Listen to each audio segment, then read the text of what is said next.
ಶುಭೋದಯ, welcome to day 3 slice of my day just for you. ಇವತ್ತು ಬೆಳಿಗ್ಗೆ ಒಂದು ಹರ್ಬಲ್ ಟೀ ಮುಖಾಂತರ ದಿನವನ್ನ ಪ್ರಾರಂಭ ಮಾಡಿದೆ. ಜೊತೆಗೆ ಒಂದು ಒಳ್ಳೆ ಕೋಟ್ ಹೇಳಬೇಕು ಅನ್ನಿಸ್ತದೆ. ನೀನು ನಿನ್ನಲ್ಲಿನ ಒಳ್ಳೆತನ ಮಾತ್ರ ಹುಡುಕು, ಯಾಕಂದ್ರೆ ಕೊರತೆಗಳನ್ನು ಹುಡುಕೋದಕ್ಕೆ ಜನರಿದ್ದಾರೆ. ಹೆಜ್ಜೆ ಇಡಬೇಕು ಅನ್ಕೊಳ್ಳೋದಾದ್ರೆ ಮುಂದಕ್ಕಿಡು, ಯಾಕಂದ್ರೆ ಹಿಂದಕ್ಕೆ ಎಳೆಯೋದಕ್ಕೆ ಜನರಿದ್ದಾರೆ. ಕನಸು ಕಾಣಬೇಕು ಅಂದರೆ ಎತ್ತರಕ್ಕೆ ನೋಡು, ಯಾಕಂದರೆ ಕೆಳಗಡೆ ಇಳಿಯೋದಕ್ಕೂ ಜನರಿದ್ದಾರೆ.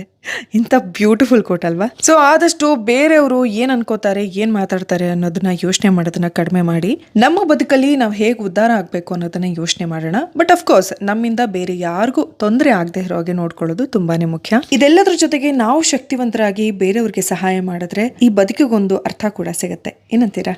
ಯೂಶಲಿ ನಾನು ಜೇನುಗೆ ದಿನಕ್ಕೆ ಒಂದ್ಸಲಿ ಆದರೂ ಈ ರೀತಿ ಹಾಲಿಗೆ ಬಾದಾಮಿನ ತೇಯ್ದು ಹಾಕಿ ಕುಡಿಸ್ತೀನಿ. ಅದು ಜೇನುಗೆ ಇಷ್ಟ ಕೂಡ ಆಗುತ್ತೆ.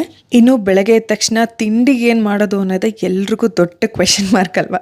ಸೊ ಇವತ್ತು ನಮ್ಮ ಮನೇಲಿ ಇಡ್ಲಿ. ಸೊ ಇಡ್ಲಿನ ಹಾಗೆ ಕೊಡೋ ಬದಲಿ ನಾನು ಅದಕ್ಕೆ ಸ್ವಲ್ಪ ಗೀ ರೋಸ್ಟ್ ಮಾಡಿ ಅದಕ್ಕೆ chaat powder, peri peri powder ಎಲ್ಲ ಹಾಕಿ ರೋಸ್ಟ್ ಮಾಡಿದ್ರೆ ತುಂಬಾನೇ ಚೆನ್ನಾಗಿರುತ್ತೆ. ಟ್ರಸ್ಟ್ ಮೀ, ನೀವು ಟ್ರೈ ಮಾಡಿ. ಇದ್ರ ಜೊತೆಗೆ ಆರೆಂಜ್ ಜ್ಯೂಸ್ ಇವತ್ತಿನ ಬ್ರೇಕ್ಫಾಸ್ಟ್ ಆಗಿತ್ತು. ಇನ್ನು ಇವತ್ತು ಚಾಕ್ಲೇಟ್ಗೆ ಎಗ್ ಡೇ ಆಗಿತ್ತು. ಸೊ ಊಟ ಮಾಡಿದ್ಮೇಲೆ ಅವ್ರಿಗೆ ಎಗ್ ಸ್ನ್ಯಾಕ್ ಆಗಿ ಕೊಟ್ಟೆ ಇವತ್ತು. ಇನ್ನು ಪುಟಾಣಿ ಮಕ್ಕಳು ಯಾರ್ಯಾರ ಮನೇಲಿ ಇದ್ದಾರೋ ಅವ್ರು ಯಾರಿಗೂ ಒಂದೊಂದು ರೀತಿ ಎಕ್ಸಸೈಸೇ ಬೇಡ ಅನ್ಸುತ್ತೆ. ಬಿಕಾಸ್ ಇದನ್ನೆಲ್ಲ ಕ್ಲೀನ್ ಮಾಡೋ ಅಷ್ಟರಲ್ಲಿ ಸುಸ್ತಾಗಿ ಹೋಗುತ್ತೆ, ಟೈಮ್ ಹೋಗೋದೇ ಗೊತ್ತಾಗಲ್ಲ ನಿಜವಾಗ್ಲೂ. ಸೊ ಜೇನು ಮಲಗಿದ್ರು, ಅವ್ರು ಮಲಗಿದ್ಮೇಲೆ ನನಗೆ ಸಿಕ್ಕಾಪಟ್ಟೆ ಇಷ್ಟ ಅರೇಬಿಯನ್ ನೈಟ್ಸ್ ಕಥೆಗಳು. ಅದಕ್ಕೆ ಅದನ್ನು ಓದ್ತಾ ಇವತ್ತು ಊಟ ಮಾಡಿತಾ ಇತ್ತು. ನನಗೆ ಮಧ್ಯಾಹ್ನ ಮಲಗುವಂಥ ಅಭ್ಯಾಸ ಇಲ್ಲ.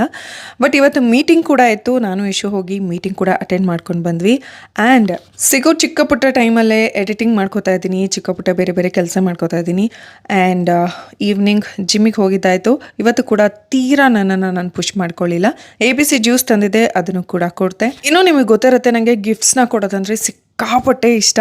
ಜೊತೆಗೆ ನನಗೆ ಪುಟಾಣಿ ಯಾರು ಈ ಥರ ಗಿಫ್ಟ್ ಕೊಟ್ಟರೆ ನಂಗೆ ತುಂಬಾ ಇಷ್ಟ. ಬಿಕಾಸ್ ಈ ಕ್ಷಣದಲ್ಲಿ ನಾವು ಅವ್ರಿಗೆ ಸ್ಪೆಷಲ್ ಆ್ಯಂಡ್ ನಾವು ಅವ್ರಿಗೆ ನೆನಪಲ್ಲಿದ್ದೀವಿ. ಅವರ ಇಂಪಾರ್ಟೆಂಟ್ ಪರ್ಸನ್ ಲಿಸ್ಟಲ್ಲಿ ನಾವಿದ್ದೀವಿ ಅನ್ನೋದೇ ತುಂಬ ಖುಷಿ ಆಗುತ್ತೆ. ಅದು ಪರ್ಸ್ನಲ್ ಆಗಿರಲಿ, ಪ್ರೊಫೆಷ್ನಲ್ ಆಗಿರಲಿ. ಆ್ಯಂಡ್ ಆಲ್ಸೋ ದೊಡ್ಡ ಗಿಫ್ಟ್ ಒಂದು ರೀತಿ ಮುಜುಗರ, ಸಂಕೋಚ ಅನಿಸುತ್ತೆ. ಆದರೆ ಈ ರೀತಿ ಪುಟಾಣಿ ಕ್ಯೂಟ್ ಗಿಫ್ಟ್ಸ್ ಸಿಕ್ಕಾಪಟ್ಟೆ ಖುಷಿ ಕೊಡುತ್ತೆ, ಸಿಕ್ಕಾಪಟ್ಟೆ ಇಷ್ಟ ಅನ್ಸುತ್ತೆ. ಸೊ ಕೀನೋ ಸಲಾಡ್ ಮಾಡಿದ್ದೀನಿ, ಅವಕಾಡೋ ಸಲಾಡ್ ಮಾಡ್ಕೊಂಡಿದ್ದೆ, ಆ್ಯಂಡ್ ಫ್ರೂಟ್ಸ್, ವೆಜಿಟೇಬಲ್ಸ್ ಕೂಡ ಕಟ್ ಮಾಡ್ಕೊಂಡಿದ್ದೆ. ನನಗೆ ಜೇನುಗೆ ಇಬ್ಬರಿಗೂ ಫೇವ್ರೇಟ್ ಆಗಿರುವಂತಹ ಪುಣ್ಯಕೋಟಿ ಹಾಡನ್ನ ನೋಡ್ತಾ ಕೇಳ್ತಾ ಜೇನು ಮಲಗಿಬಿಟ್ರು. ಅದಾದ್ಮೇಲೆ ನಾನು ಕೂಡ ಬುಕ್ ಓದ್ತಾ ಮಲಗಿದ್ದೆ, ಗೊತ್ತಾಗ್ಲಿಲ್ಲ.